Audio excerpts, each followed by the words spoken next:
Sir, yung Iglesia ni Cristo, magsasagwa daw ng malakihang rally para harangin ng impeachment case against VP Sara. In support daw ito, so naging panawagan ng Pangulo. Anong... Ewan ko kung pareho yung napanood mo sa napanood ko, pero ang sabi ng Iglesia ni Cristo, susuportahan nila ang posisyon ng Pangulo na hindi siya sang-ayon sa impeachment. Pero, Malaki ang pagkakaiba doon kung inuna mo na yung pangalawa kaysa sa una. so, may ano ba? In support yata dun, sir, magsasagwa sila ng malakihang Bilang rally. pagsuporta nga sa posisyon ni Pangulong BBM, walang sinabing pagsuporta, kung tama ang pagkakarinig ko, at pagkakapanood ko, kaugnay sa sino mang binabalakang sampahan ng impeachment. So hindi yun Maliban na lang kung magkaiba yung napanood natin, pero mukhang pareho.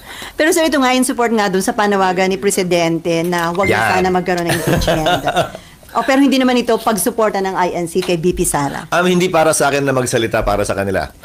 Iniinterpreta ko lamang yung kanilang sinabi base sa mga salitang ginamit na ito'y pagsuporta sa posisyon at pananaw ni Pangulong Marcos na hindi makakabuti ang impeachment sa ating bansa sa panahong ito. So itong mangyayari, malokang rally ng INC, patunay na talagang very divisive itong impeachment. Marahil patunay na ayaw nila tulad ng maraming Pilipino na magkawatak-watak tayo kung kailan maganda na sana ang takbo ng ating bansa. At marahil posisyon ito na hindi dapat madiktahan ng isa, dalawa o tatlong tao kahit pinuno pa natin sila na magkahiwa-hiwalay at magkawatak-watak tayo. Obligasyon ng bawat Pilipino tiyakin at hanapin yung nag-iisang daan na pwede nating pagkasunduan at pagkaisahan sana. Imbis na pilit nating hinahanap yung pag-aawayan natin, pagkakawatak-watak natin at hindi natin pagkakasundo-sundo. Before NIMPA, bilang kayo yung Senate President na magkakaroon ng impeachment, parang, ano yun sir, how do you feel? May concern ka ba? Or Wala. mahirap ba yung magiging trabaho nyo bilang kayong Presidente na... May nagsabi nga sa akin, kung matutuloy yan, grabe, 3 oras kung papanoorin yan. Sabi ko, ikaw nga manonood lang, kami uupo doon at 3 oras din mahigit. Pati kayo. Trabaho ang tingin ko rito. Kung dumating man, haharapin namin. Hindi mahalaga kung gusto namin ito o hindi, kung conveniente ito sa amin o hindi. Ang importante ay trabaho ito na inata sa amin ng saligang batas. At kung mangyayari man, gagampanan namin ito. Kung ano man ang reklamo o pag-reklamo sa likod o bulong-bulong sa likod, kung gaano kahirap ang trabaho, bahagi na ng pagiging tao siguro yan. Pero patuloy namin gagampanan ito. Gusto man namin o ayaw namin. Pero yung mga non-lawyer senator, sir, dapat ba meron silang mga legal advisor para maging tama yung kanilang judgment? Well, nakita na natin dati yan. Hindi naman lahat ng umupo bilang impeachment judges ay abogado. Pero nagpakadalubhasa din sila, nagsanay at nag-aral. Maski naman ako, matagal na akong hindi nagpa-practice. Kung mangyayari man yan, kailangan ko rin mag-review at magbasa ng rules on evidence. Okay, NIMFA, and then back to RG. Meron na kayong panawagan sa mga colleagues na manahimik dun sa impeachment complaints sa merits. Pero would you also advise them na maghanda na rin sa possibility, mag-aral na rin ngayon pa lang? Hindi. Dahil ayokong i-assume yung mga mangyayari at ayokong pangunahan. One way or the other. Dahil pag sinabi kong maghanda na, magsimula na kayo, ready, get set, pero wala pang go, baka isipin ako'y pumapabor o kumikiling sa paghahain o pagsampa. Malalaki na lahat ng mga senador. Matatanda na kaming lahat. Alam na namin yung mga dapat at di namin dapat gawin. Kung sa tingin nila malaki ang posibilidad na kailangan na magsimula mag-aral, nasa sa kanila yon. Kung mabilis naman sila mag-aral at mabilis matuto, hindi pa siguro muna kailangan. Hanggang nandiyan na. Pero sir, based dun sa, hindi ko na kung tama doon i-base, pero based dun sa naging boto or decision ng House sa budget ng OVP, can you surmise from there na malamang-lamang na lumusot yung impeachment complaints? Ayokong pangunahan ang desisyon ng Kamara. At hindi ito pwedeng ibase sa naging desisyon sa budget ng OVP. Dahil political nga na proseso ito, nagsalita ang presidente at political head ng karamihan ng mga partido sa Kamara. So, kailangan din nilang timbangin yun at hindi pwedeng gamiting basehan yung naunang botohan.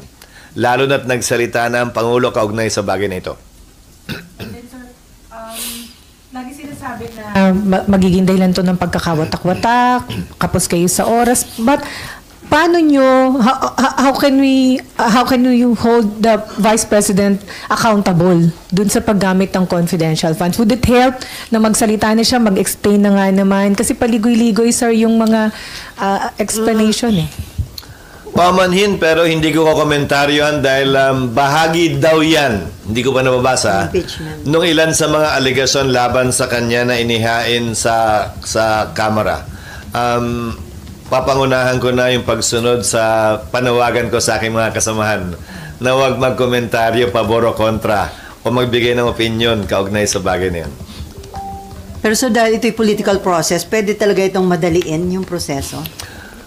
Walang kinalaman ng pagmamadali sa political process. Gagawin namin ang tama at sa takdang panahon at sa tamang proseso ang bagay na ito kung mangyayari man dahil obligado kaming magbigay ng due process sa sino mang nililitis. RG and then Mav. Ay, microphone.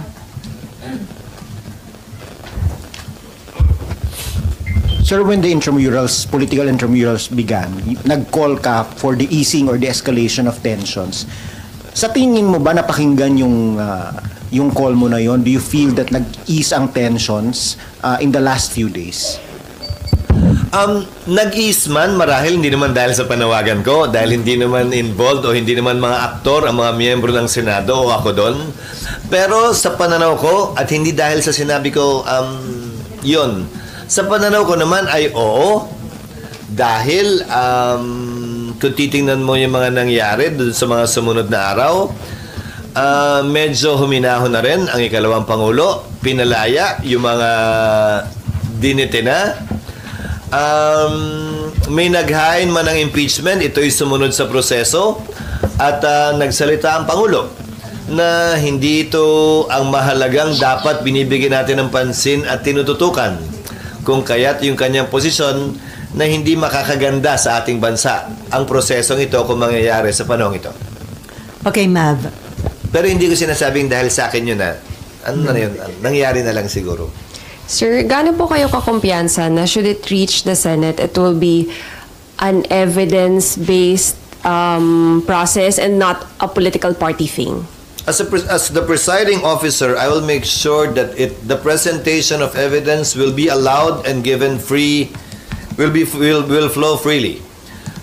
Kaya lang yung desisyon, hindi naman nangangahulugan na evidence o hindi evidence-based yon. Political na desisyon ito. Pero yung proseso, bilang presiding officer, ay magagarantiyahan ko yun at mataas ang kumpiyansa ko doon na gagawin namin lahat ng pamamaraan para tiyakin na anumang ebidensya ay makakalabas nang hindi niyuyurakan ang karapatan ng akusado o ninuman. Okay, before Daniel, sir, ano yung gagawin nyo para wag maulit yung nangyari, nagkaroon ng pag-walk out yung prosecution panel? Kanina During yun? ERAP time yun. Ano yung gagawin nyo to make sure na hindi yun mangyayari? Walang verdict, di ba? Walang nangyaring... Botohan ang nangyari doon. Bumoto ang impeachment court, hindi sumang-ayon yung mga prosecution. Kaya nangyari yun. Pero yung pagboboto, yung botohang yun at yung proseso sa pagboto, sinunod nila yung rules na impeachment court. Yung reaction na yun ay labas o hindi nasaklaw ng proseso ng impeachment. Okay. Daniel. Sir, good morning. Sir, yung mga senators, usually kayo nakikinig talaga kayo sa public opinion. And tingin nyo ba, sir, kung sakali lang dumating dito yung impeachment, malaking factor din yun? Dahil political process ito, oo. Dahil medyo batikan na ako, ika nga, pagdating sa impeachment processes, unang term ko pa lang sa Kamara. Alam nyo, bago mag-1998, bago ako pumasok sa Kongreso, noong 1998, hindi dahil dala ko yun, hindi naman nagagamit itong provision na to ng saligang batas, kung maalala nyo eh. This is what they would call a dead letter law noon. Nagsimulang gamitin ang impeachment 1998 muli, matapos ang 1987 Constitution. Bago nun, di naman ginagamit yan eh. May inihain laban kay dating COMELEC Commissioner Luz Tangcangco, kung naalala nyo. Sinimula ng isa pang impeachment laban sa dating ombudsman. tapos kay Chief Justice Davide, tapos kay Pangulong Estrada. Ay, kay Pangulong Estrada, tapos kay Chief Justice Davide, biglang nagamit na palagi yun.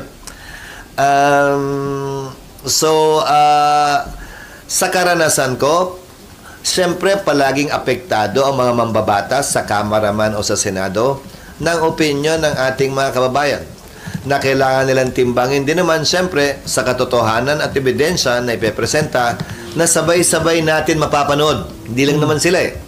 Pati kayo mapapanood dahil public hearing ito. At yung public opinion mababase sa ebidensyang lalabas. So hindi dahil gusto ko to bago nagsimula, ayaw ko to bago nagsimula, ay yun na yung dulo din nun. Nakita nating nagbabago yan.